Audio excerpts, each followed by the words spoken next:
And so this is exactly what happens. You know, Baron Alphonse de Rothschild was asked during the Communist Revolution there, he said, aren't you worried about all of your houses and your vast estates and so forth with the revolution going on?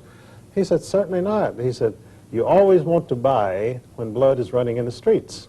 That is, when everybody thinks we're collapsing, nothing's going to be worth anything, and they say, I'm going to dump this for a penny on the dollar. That's when the Rothschilds and the insiders buy everything. And, of course, the United States is coming to that point now. We're in a recession. Real estate is down.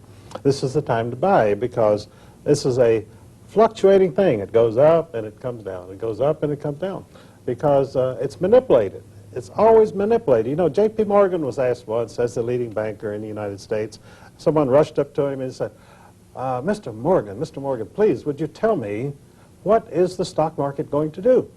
He said, sir, it will fluctuate.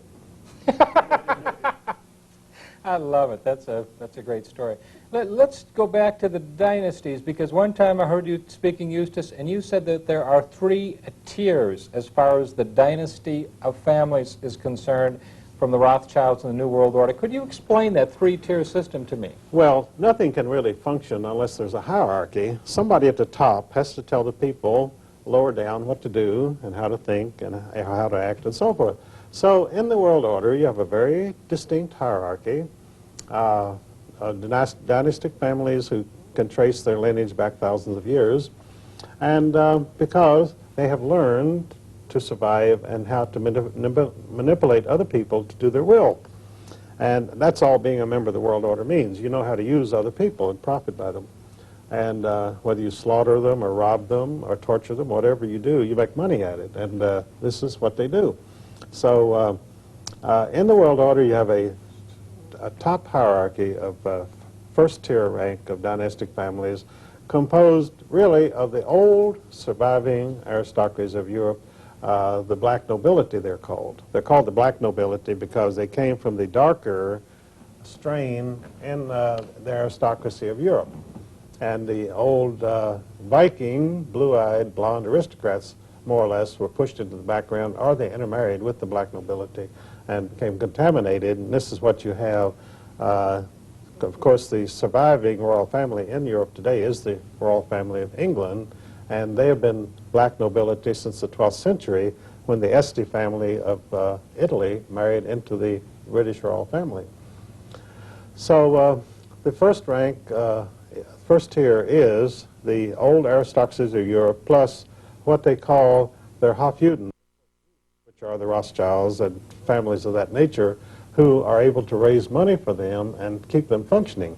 Now, in the second tier of world dynastic families, the world order, you have the families who themselves are enormously rich and powerful, but their duty is to serve as courtiers to the first tier of dynastic families. And people in that category are the Rockefellers, the Harrimans, the Morgans, and so forth. Now you have a third tier of dynastic families who serve the second tier. They're never allowed to approach the real top people in the first tier, but they can only serve through serving the second tier. And these are families like the George Herbert Walker Bush family. George Herbert Walker was president of W.A. Harriman Company, and the Bush family's entire career in banking was to serve the Harriman interests, who in turn served the Rothschilds. So that's why I began to use the term about Bush as a dynastic family in the world order of the third tier. And it was picked up, and I see it popping up everywhere. They say, George Bush is a third-tier family. They don't even know what they're talking about. They don't explain it because they don't know how to explain it. But that's at least it. Much of my material, by the way, Bob, I see popping up all over the place because it goes into the system and it's sort of piped in and begins to be picked up by people. For instance, columnists like Pat Buchanan and James Kilpatrick, every once in a while they'll pick up something of mine. Pat Buchanan had a column not long ago in which he denounced the Trotskyite wing, the neoconservatives of the Republican Party, which I had been speaking about publicly for about 5 years, and which I describe in my book of The Rape of Justice. I give you the whole story about that takeover. And as I say, it's rather flattering to see these things come out in public piecemeal. They never really explain it, and of course they never attribute it to my writings, but at least it's getting around, and that's helpful. Now, we've had this last election, of course. H. Ross Perot did an excellent job, a wonderful job. He only collected 20%, though, because of the fact I think a lot of people and the media themselves always kept saying, well, a third party can't win. And yet we've had a two-party system in this country, but some people say it's just one party. It's the Democrat wing of the Communist Party or the Republican wing of the Communist Party. Could you explain that? Could that be true at all? Well, it's been true since 1933. You see, you had a man in a wheelchair running for governor of New York named Franklin D. Roosevelt, Delano Roosevelt, and he was the grandson of the most successful opium dealer in Hong Kong named Warren Delano. And, you know, the myth about the great fortunes of this country is that these were hard-working people who saved their money and built important businesses. The fact is, most of the old family money in this country came from dealing in drugs and dealing in slaves, the slave trade and the world opium trade.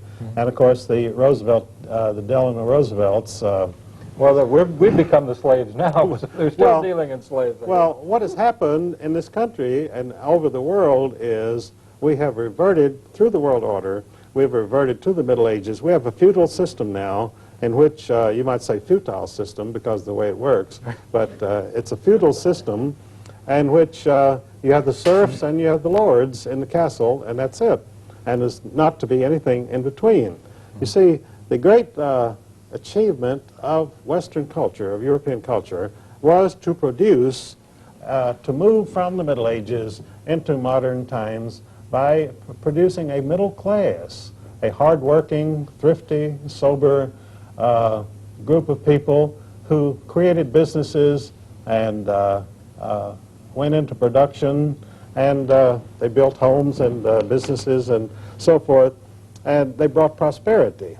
But you see, when you're very rich, you don't like to see prosperity. I mean, what's the good of having money when everybody else has money, you see? So the world order, they want to see everybody poor. Then they can control them, is that it? They can control them, and also it's much more satisfying to have a castle and a yacht if you know that all the peasants down there will never have these things and compete with you, you see. Right. So